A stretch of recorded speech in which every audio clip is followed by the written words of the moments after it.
আমার এরকম অবস্থা হয়েছে। তো এই দেখো গাইস, আমার জিরা রাইস আর চিলি চিকেন আমরা চলে এসেছি। এবার মিমি বাড়ি চলে যাবে। Good morning, welcome back to my channel. তো নতুন আরেকটা ব্লগ নিয়ে চলে এসেছি। আর এখন বাজে কটা বাজে? এখন বাজে পুরোপুরি 10টা। তো এখন থেকেই আমি আমার ব্লগটা স্টার্ট করছি। আর পিছনে দাঁড়িয়ে দেখতেই পাচ্ছ, কালকে ব্লগে তোমরা দেখতে পেয়ে গেছো যে মিমি আমাদের বাড়িতে এসেছিলো। তো এখন মিমিকে বাড়ি দিয়ে আসতে যাবো। আয় চুলটা বেঁধে দিই। আর আমার মাও বেরিয়ে যাচ্ছে দোকানে।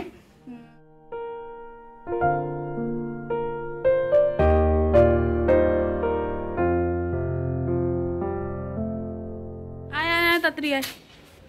বাবা কি গরম, ঘেমে যাচ্ছি মিমি রে, প্রচুর গরম পড়েছে, রোদটা উঠছে। তো তোমাদের তো আগেই বললাম যে মিমি এসেছিল কালকে আমাদের বাড়ি। আর এখন না ও স্কুলের জন্য আসতেও পারে না, যেহেতু ওর কালকে ছুটি ছিল স্কুল, তো সেই কারণে একদিনের জন্য এসে ঘুরে গেল। তো বাড়ি যেতে চাইছিল না, বাট প্রচুর গরম ছিল, তাই না পেরে ওকে দিয়ে আসলাম। এটা কার স্কুল? এটা তোর স্কুল? চল স্কুলে যাবি, চ। হ্যাঁ চল। কেন? এটা হচ্ছে মিমির স্কুল। আমরা চলে এসেছি, এবার মিমি বাড়ি চলে যাবে। মিমি মাকে ডাক, ডাক মাকে ডাক। কই? একটু বসেছি এখানে কারণ প্রচুর গরম, অনেকটা হেঁটে এসেছি, অনেকটা না একটু। আমাদের বাড়িতে তো এসি লাগিয়েছে তাই। হ্যাঁ রে, তোরা এসির মধ্যে বসে থাক। যাই হোক, তো এখন একটু জল টল খেলাম, বাড়ি যাব। তো দিদিভাই আসুক তারপরে বাড়ি যাবো একটু কথা টথা বলে। তার আগে দেখাই, দিদিভাই সবজি বাজার করতে গেছে, দেখা যাচ্ছে না। ওই যে কোথায় মিমি মা?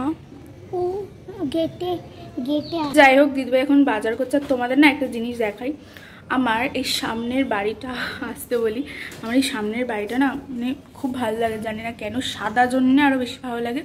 তোমাদের একটু দেখাই সামনের বাড়িটা।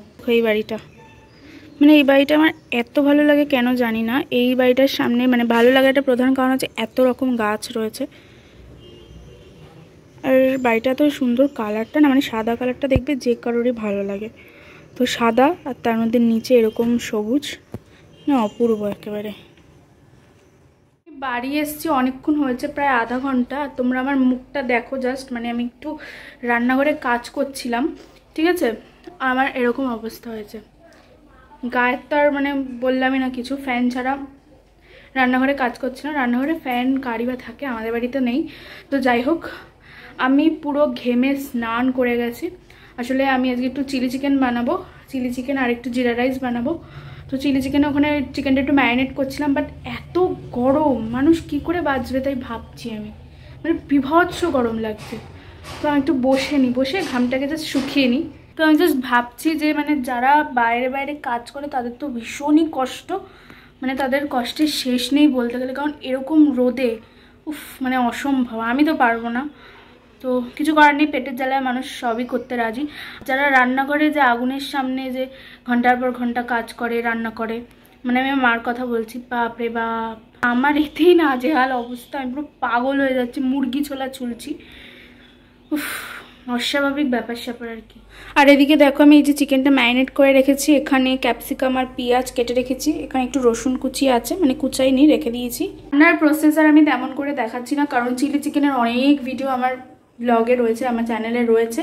তো তোমরা যারা যারা দেখো না অবশ্যই আমার চ্যানেলটাকে একটু ভিজিট করো, একটু নিচের দিকে স্ক্রোল করো, দেখবে পেয়ে যাবে। তো চলো এবার আমি রান্নাটা স্টার্ট করি। বাপরে বাপ,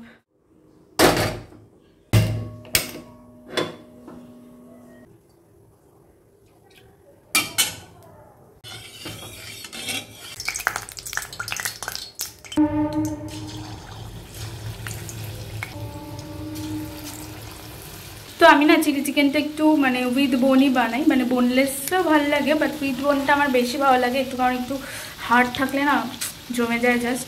তো এই কারণে এখানে আমি বোন শুদ্ধই বানাচ্ছি চিলি চিকেনটা। আর এরকম ভাজার সময় তুলে তুলে খেতে খেতে হাফই হয়ে যায়। তোমরাও কারা কারা আমার মতো করো, কমেন্টে অবশ্যই জানাবে।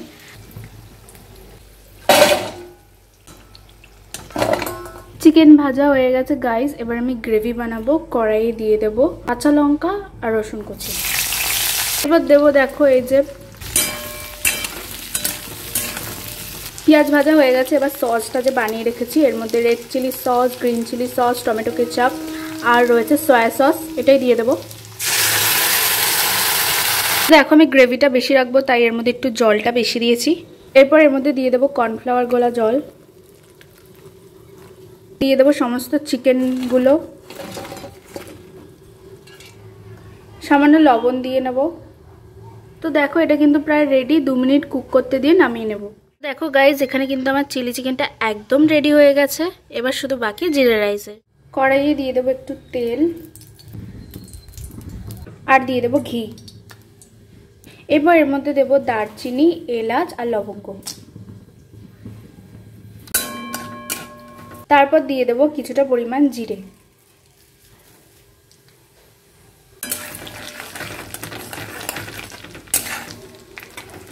এরপর আমি পরিমাণ মতো রাইসটা দিয়ে দেবো।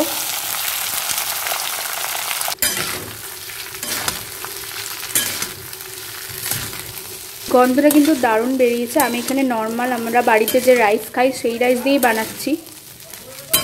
সামান্য লবণ ছড়িয়ে দেবো। এবার দেবো একটু চিনি।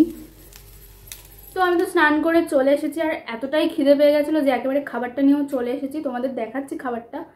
আর এত তাড়াতাড়ি খিদে পেয়ে গেছে, তাড়াতাড়ি না 2:15 বাজে আর আমি 2টোর দিকে খেয়েই নিই। তো সকালবেলাও কিছু খাইনি, তো ওই কারণে একেবারে স্নান করে আর সহ্য করতে পারিনি খিদে, খাবার নিয়ে চলে এসেছি। আর লাঞ্চে যদি এত সুন্দর ডিশ থাকে, এত সুন্দর খাবার দাবার থাকে, তাহলে কেউ কি আর লোভ সামলাতে পারে বলো তো? তো চলো তোমাদের একবার দেখিয়ে দিই। হ্যাঁ, তো এই দেখো গাইজ আমার জিরা রাইস আর চিলি চিকেন। তো চলো বেশি কথা না বলে খাওয়াটা শুরু করি। সত্যি কথা বলি, এটা জিরা রাইস লাগছে না, ধনে পাতা আর কারি পাতাটা দিলে আই থিঙ্ক লাগতো। তো সত্যি কথা বলি, সত্যি কথাই যে আমি করেছি বলেই যে বলবো না এটা জিরা রাইসই লাগছে, এটা জিরা রাইস লাগছে না। বাট ঠিক আছে, খেতে কিন্তু খারাপ লাগছে না, ভালোই লাগছে। এর মধ্যে কিছু ভেজিস দিয়ে দিলে ফ্রাইড রাইস হয়ে যেত, যাই হোক। তো চলো খাই, ভালোই লাগছে খেতে। চিলি চিকেনটাও ভালোই হয়েছে।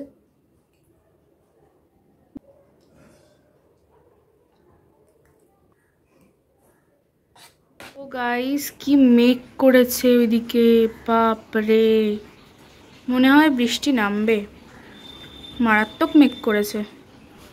আমার বাবার দোকানের ওইদিকে হয়তো বৃষ্টি হচ্ছে, প্রচুর গরম পড়েছে, এই গরমে একটু বৃষ্টি হওয়া দরকার। তো দেখি আদৌ হয় কি না। দেখো কি মেঘ করেছে, বাপরে কালো হয়ে রয়েছে ওই দিকটা। এই দিকটা দেখি, এই দিকটা কিন্তু আবার অত নেই, এই দিকটা আলো আলোই রয়েছে, ওই দিকটাই মেঘটা করেছে বেশি। আজ যা গরমে কষ্ট হয়েছে, মনে হচ্ছে এবার বিকেলে একটু বৃষ্টির ছোঁয়া পাবো। এবার শুধু অপেক্ষা কখন সেই বৃষ্টিটা নামবে আর আমিও নামবো একদম বৃষ্টির সাথে সাথে। তো চলো আজকে ভিডিওটা এইটুকুই, ভালো লাগলে লাইক আর কমেন্ট করে দিও, আর মনে করে কিন্তু আমার চ্যানেলটা সাবস্ক্রাইব করে দিও। দেখা হচ্ছে অন্য কোনো ভিডিওতে, টাটা।